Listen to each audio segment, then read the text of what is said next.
My parents, my grandparents, they did it the right way. They did it legally. This fight isn't my fight because we did it the right way.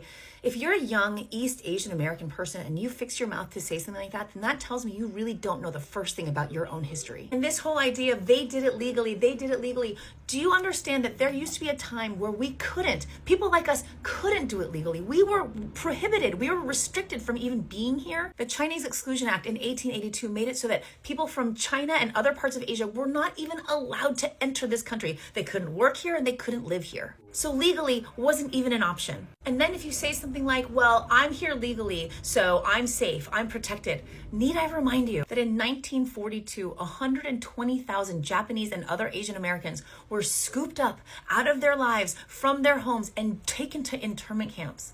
Some as close to Los Angeles as Santa Anita. And these were US citizens, second, third, fourth generation Americans, people who had served in the US military, teachers, doctors. Hello everyone, welcome to my YouTube channel.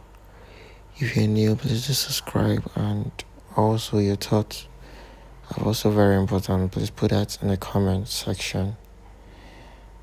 I guess what the Black Americans are also facing is the same thing as the Asians. But I guess some of the Asians are not saying it the same way the Black Americans are saying it. They are saying us as their enemy, which is not right, which is not prosper, because the white people, because definitely they're not seeing them as one. Yeah, they're not. So I don't know why they are not saying it as the way the Black people are actually saying it. So guys, please, let's just continue the video. And if you have any thoughts, please put that in the comment section, which is very important. Professionals taken out of their lives, stripped of all of their belongings, put in camps. People in my father's generation, American citizens that look just like us. And because you're a US citizen, you think that these civil rights of yours are protected. Where do you think these civil rights that you enjoy so much, where do you think they came from? How do you think you got them? By the good graces of the US government? No. It was because of Black people and the civil rights movement. Civil rights movement spearheaded by Dr. Martin Luther King Jr. led to the passage of the Civil Rights Act of 1964.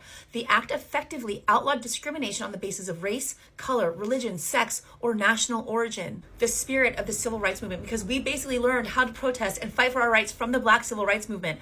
Because of that, the Civil Rights Act of 1964 helped to lead to the passage of the Immigration and Nationality Act of 1965. And that removed the quota system and opened up immigration to those who were highly skilled, and that's important to remember, I'm going to get back to that in just a second, or had existing familial relationships in the US. 10 years after the signing, the Asian immigration population doubled, and to this day has shaped the diversity of our country. But let's get back to this real quick, because this is important. I'm hearing so many young Asian American, East Asians specifically, saying things like, well, you know, my parents came here and they worked hard and they made a life for themselves, and that's why we are so successful in this country, and that's why, you know, we make so much money and we're all so highly educated. And true as that may be, because yes, they do work hard, and I'm not trying to take anything away from that, but it wasn't just hard work alone. In order to be here, our parents and grandparents had to apply.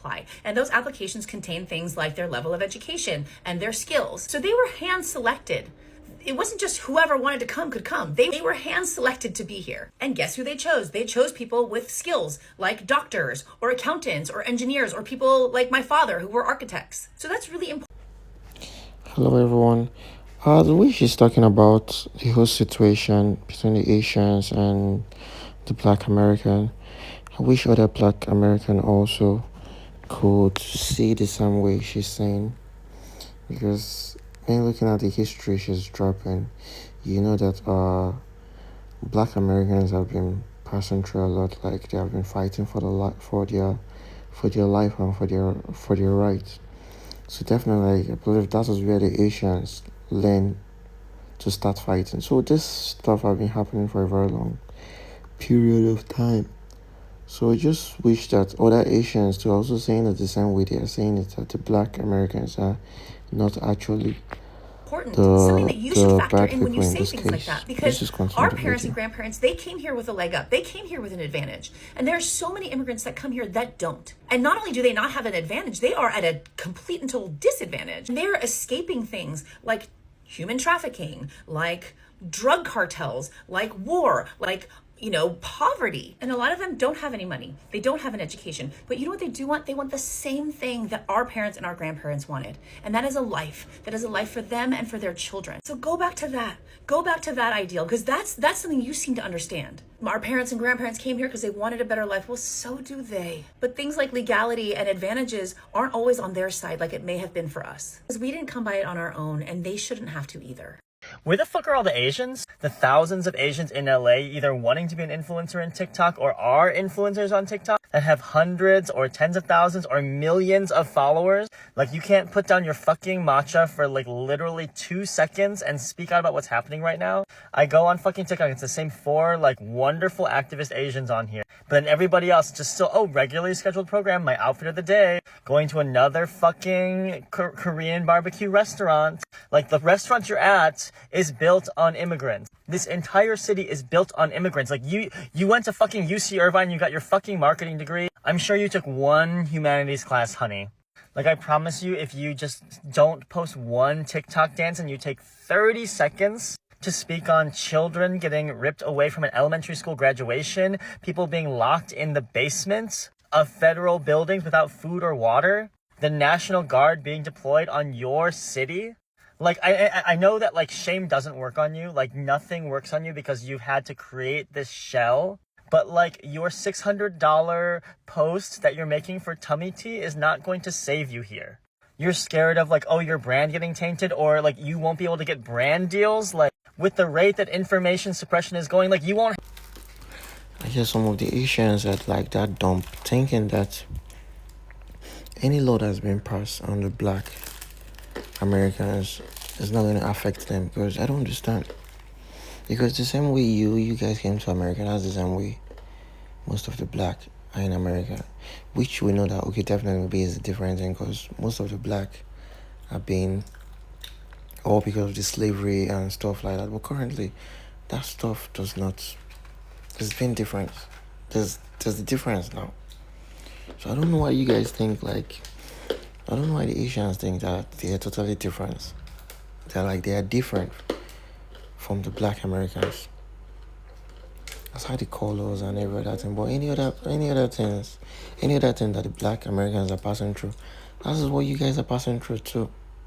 Have TikTok to fucking sell your fucking boba flavored protein powder on here. Like, you won't have the time, you won't have the platform to do so.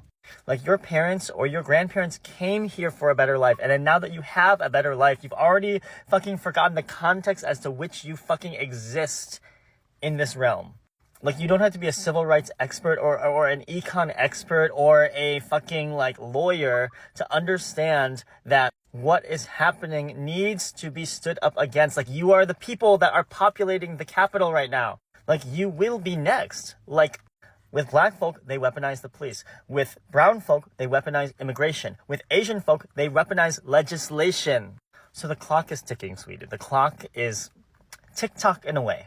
I don't give a fuck if you feel awkward about speaking something. Or I don't give a fuck if you're like, I'm sorry, I've never spoken about this before, or whatever. It's not too late. It's not too late. I promise to you, it's not too late to listen to that tiny voice in the back of your head. I've been on this fucking app for 2.5, almost 3 months. That's all. But it's not that fucking hard. You open the app and you do the thing. You don't have to fucking edit it. You can just say it fucking non sequitur and just speak from your fucking tiny, shriveled, but beating heart. Please. I just fucking beg you.